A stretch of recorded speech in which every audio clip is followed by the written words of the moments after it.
Perkenalkan, nama saya Marlinda Sugiarto dengan NIM 1920201023, yaitu saya dari Fakultas Teknik Elektrokomputer semester 7. Jadi saat ini saya akan mempresentasikan hasil dari tugas saya dengan mata kuliah manajemen.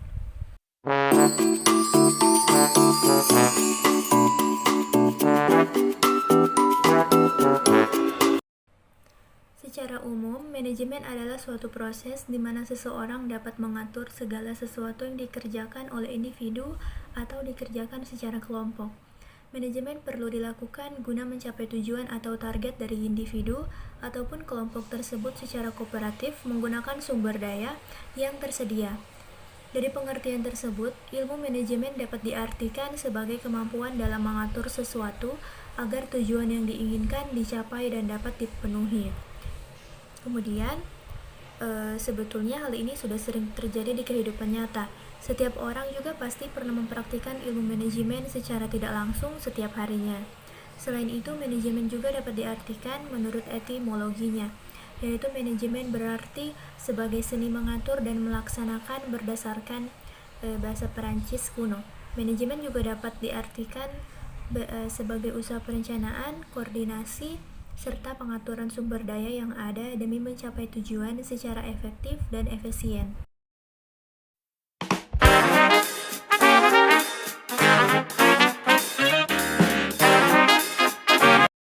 Kemudian kita masuk ke dalam unsur-unsur di dalam manajemen. Jadi unsur-unsur tersebut yaitu yang pertama manusia. Dalam kegiatan manajemen, sumber daya manusia membuat rencana dan tujuan yang ingin diraih. Untuk itu, tanpa adanya manusia, kegiatan manajemen tidak akan pernah ada. Kemudian yang kedua, yaitu uang. Uang menjadi unsur penting dalam kegiatan manajemen, karena menjadi perantara utama dalam mencapai tujuan.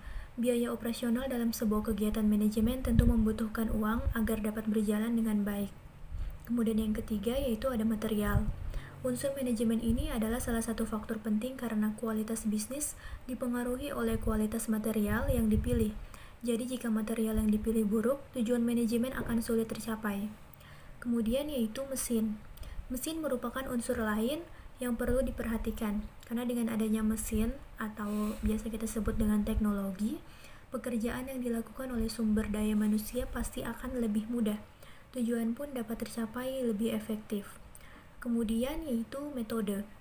Metode yaitu mempengaruhi kinerja di dalam sebuah manajemen. Jika metode yang dibuat berdasarkan target, fasilitas, waktu, dan juga uang, juga kegiatan bisnis, kegiatan manajemen pasti akan berjalan lebih lancar. Unsur ini juga perlu mendapat campur tangan manusia agar dapat tercipta dengan baik.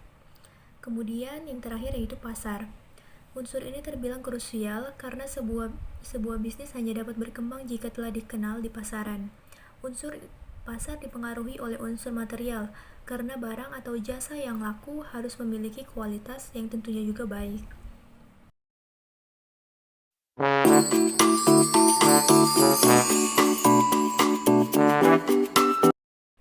Kemudian masuk di dalam fungsi-fungsi manajemen. Jadi di dalam manajemen ada 4 fungsi manajemen yang dikenal, yaitu yang pertama manajemen perencanaan atau planning, kemudian pengelolaan atau organizing, kemudian pelaksanaan atau outsourcing, dan yang terakhir yaitu pengendalian atau biasa kita sebut controlling. Yang pertama yaitu fungsi dari manajemen perencanaan atau planning, yaitu yang pertama menentukan titik tolak dan tujuan usaha. Setelah menentukan tujuan yang ingin dicapai, maka perlu dilakukan perencanaan sebagai alat untuk mencapai sasaran tersebut. Kemudian, memberikan pedoman, pegangan, dan arah. Tanpa perencanaan, suatu perusahaan tidak akan memiliki pedoman, pegangan, dan arahan dalam melaksanakan aktivitas dan kegiatannya. Kemudian masuk ke dalam manajemen pengelolaan. Setelah perencanaan, pada tahap pengorganisasian berarti proses kegiatan penyusunan atau alokasi sumber daya organisasi dengan tujuan perusahaan yang tertuang di dalam visi dan misi perusahaan, sumber daya organisasi dan lingkungan bisnis perusahaan tersebut. Kemudian fungsi manajemen pelaksanaan. Fungsi pelaksanaan merupakan tindakan yang bertujuan agar semua anggota kelompok berusaha untuk mencapai sasaran yang sesuai dengan perencanaan manajerial dan usaha-usaha organisasi. Yaitu dengan kata lain, fungsi dari manajemen pelaksanaan adalah proses implementasi dari segala bentuk rencana, konsep, ide, dan gagasan yang telah tersusun sebelumnya, baik pada level manajerial maupun operasional dalam rangka mencapai tujuan organisasi. Kemudian yaitu fungsi manajemen pengendalian. Fungsi manajemen pengendalian ini bertujuan untuk melakukan kontrol atau evaluasi terhadap kinerja suatu organisasi. Poin ini juga berguna untuk memastikan bahwa apa yang sudah direncanakan, disusun, dan dijalankan dapat berjalan sesuai dengan aturan main atau prosedur yang telah dibuat sebelumnya.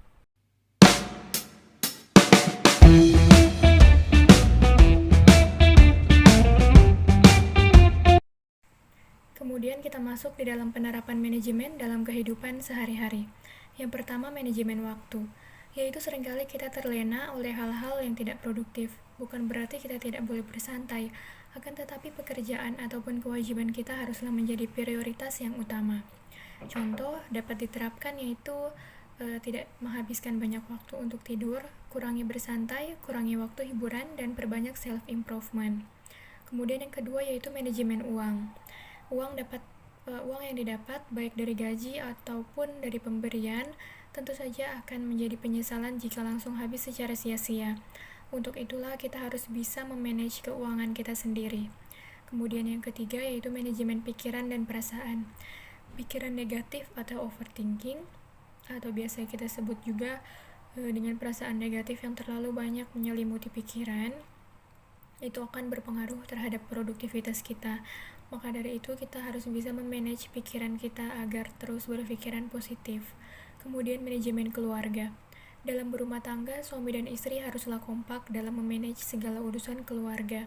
Contoh yang dapat dilakukan yaitu membatasi hiburan anak tetapi tidak melarangnya, mewajibkan kumpul keluarga saat makan malam, kemudian mengatur istri dan anak untuk mau beribadah, serta sesekali mengadakan waktu kumpul keluarga dan lain sebagainya. Kemudian memanage aktivitas. Sebelum memanage waktu, kita haruslah bisa memanage aktivitas kita.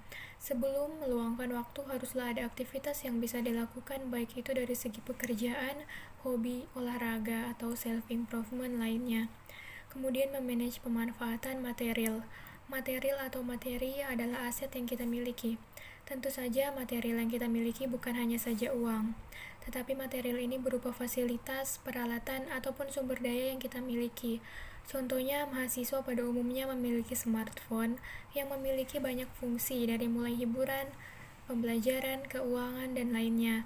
Tetapi pemilik smartphone ini juga dapat memilih fokus apa yang ia lakukan dalam penggunaan smartphone-nya. Apakah digunakan untuk hal-hal yang berguna atau yang penting, atau kebanyakan hanya digunakan untuk hal-hal yang tidak berguna saja. Halo teman-teman, jadi bagi kalian yang baru lulus SMA atau bagi kalian yang sedang mencari tempat kuliah di mana, ayo bergabung bersama kami di Universitas Pembangunan Indonesia Manado yang alamatnya berada di Jalan Robert Walter Monginsy di 6, nomor 129. Jadi, di dalam UNPI ini terdapat 6 fakultas, yaitu Fakultas Keperawatan, Fakultas Hukum, Fakultas Teknik, Fakultas Pertanian, Fakultas Ilmu Sosial dan Politik, serta Fakultas Sastra. Dan bagi teman-teman yang berminat untuk masuk ke dalam jurusan teknik, terkhusus teknik elektrokomputer, maka dari itu ayo segera daftarkan diri kalian untuk bergabung bersama kami di program studi elektrokomputer. Kami tunggu kedatangannya ya.